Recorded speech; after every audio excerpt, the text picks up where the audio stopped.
Believe it or not, but you and me, we're artists. We practice the art of filmmaking. And you might be thinking, nah man, I've only ever shot personal projects, or I've never actually made money with this. Maybe you don't even own a camera yet. Still, not much different from what a musician or a painter does. Not every track is released to the public, and not every painting ends up in a gallery. A painter needs colors and a brush to express their creativity, just as you and me need a camera and a lens to make art come to life. After multiple years of filmmaking, my style had slowly but steadily unraveled. And I don't think you so much develop a style as you just get better at expressing your own tastes. Why do I tell you all of this? When I started my filmmaking journey, I used to believe bokeh was what makes an image look quote-unquote cinematic or professional. Nowadays, I comfortably shoot the majority of my paid work on an f4 lens. What changed? I began to understand that bokeh per se doesn't create a beautiful image, and instead a lot of it is just about creating depth. Since we're looking at a flat image, no matter whether you're watching this on a phone, a laptop or a TV, depth makes the image come alive. If you've never thought about this before, this may forever change the way you compose your shots.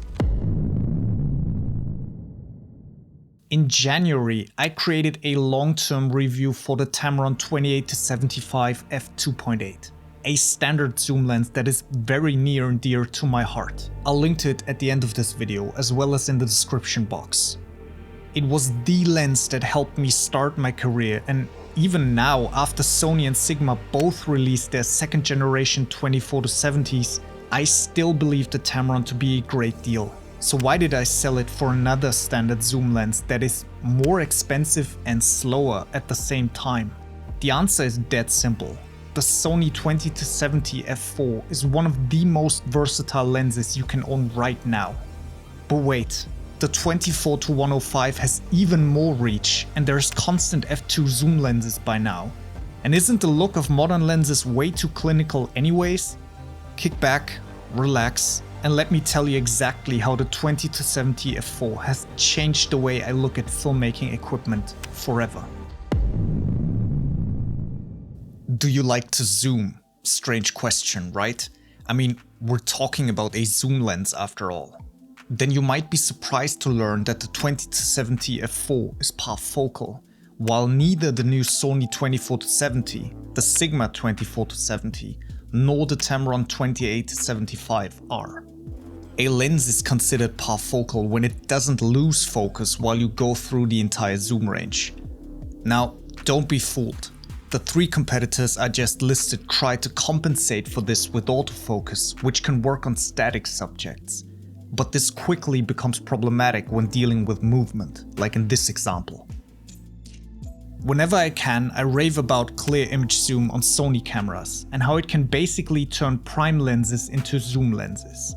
Few jobs go by without me using it at least once on any given project. The part that is still mind-blowing to me is the fact that it makes any zoom lens even more versatile by increasing its reach further. It turns your 20-70 into a 20-105. All of this at no additional cost or weight. And now it suddenly becomes clear why I chose the 20-70 over its many competitors. With clear image zoom, you're able to go further, but you can't go wider. For most people, 24mm will be wide enough.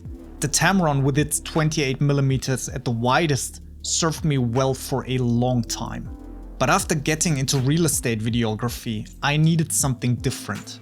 Sure, there's a whole host of lenses that would probably be even more convenient for real estate video, but the 20-70 is just wide enough to tick that box.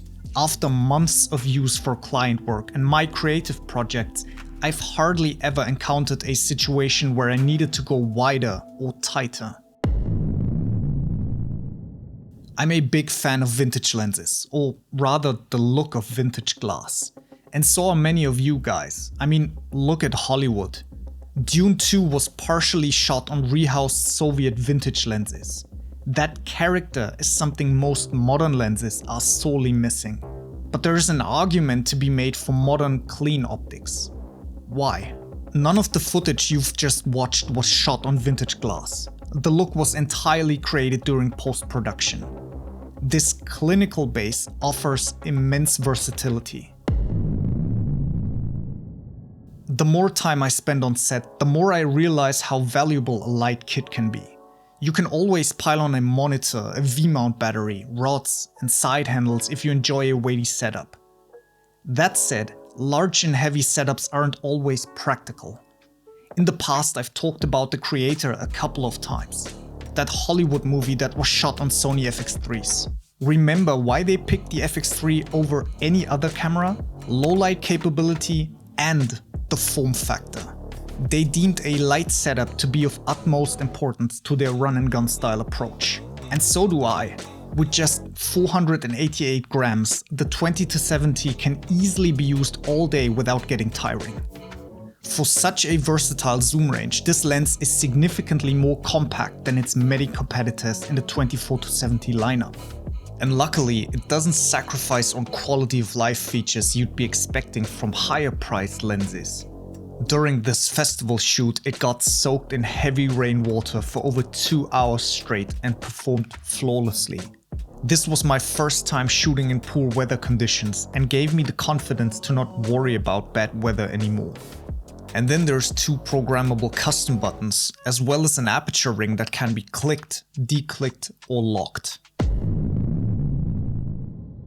You can criticize the 20-70 for not being fast enough, but let me be honest with you.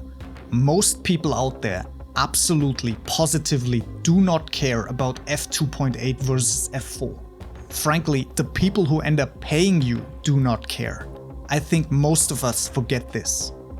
We're the ones who tell ourselves that every single lens needs to be fast and shot wide open all the time. And that is simply incorrect. When I go to the movies, I can't ever watch a film normally anymore. My brain constantly thinks about how this was shot or lit or graded.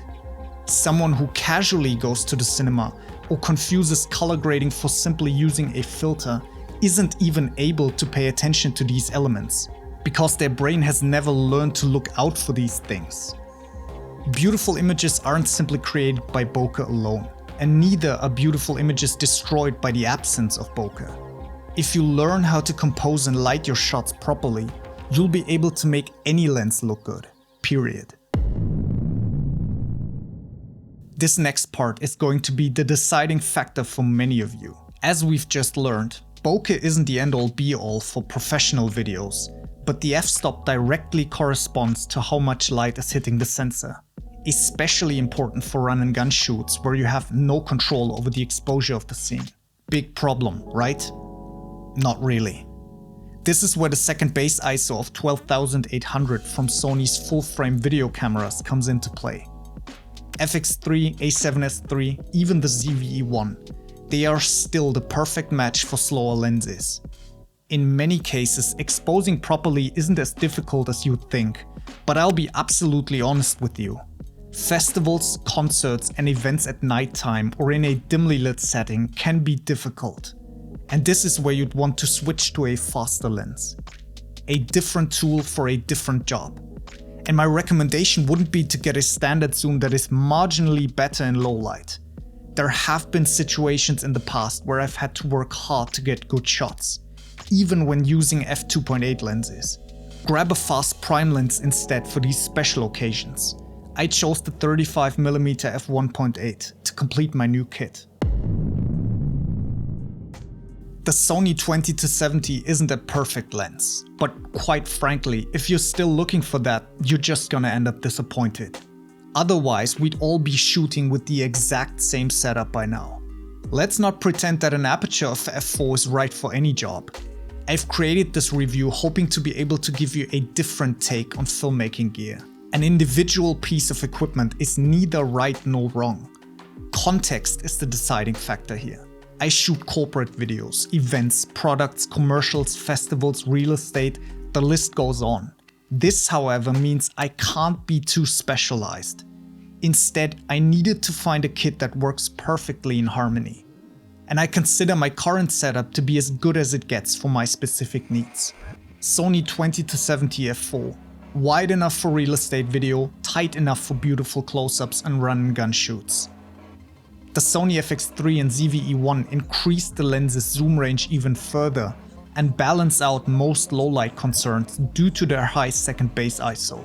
Finally, the Sony 35mm f1.8 for beauty shots and difficult low-light scenarios. All of it is small, weighs next to nothing, allows me to compose however I wish, and doesn't sacrifice the quality of the final images. But please, don't just go out and blindly buy first-party equipment. I've put together the specific setup because my income literally depends on it. I'd love it if you were to look at your gear more critically from now on, and create a holistic setup for your own needs. And lastly, I wanted to thank you for watching to the very end. If you found this review to be insightful, consider subscribing. I'd love to have you around.